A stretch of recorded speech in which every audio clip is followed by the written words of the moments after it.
గోదావరికి వరద ప్రవాహం క్రమంగా శాంతిస్తోంది. ఎగువ రాష్ట్రాల్లో కురుస్తోన్న వర్షాలతో గోదావరికి వరద ప్రవాహం పోటెత్తింది.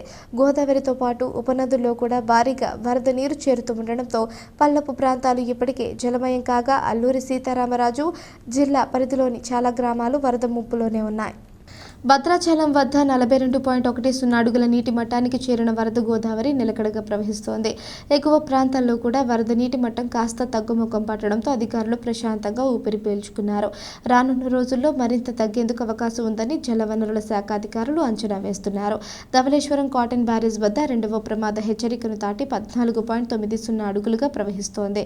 14,53,501 క్యూసెక్ల వరద నీటిని సముద్రంలోకి విడిచిపెడుతున్నారు. గోదావరి డెల్టా కాలువలకు 5,800 క్యూసెక్కుల నీటిని విడిచిపెడుతున్నారు.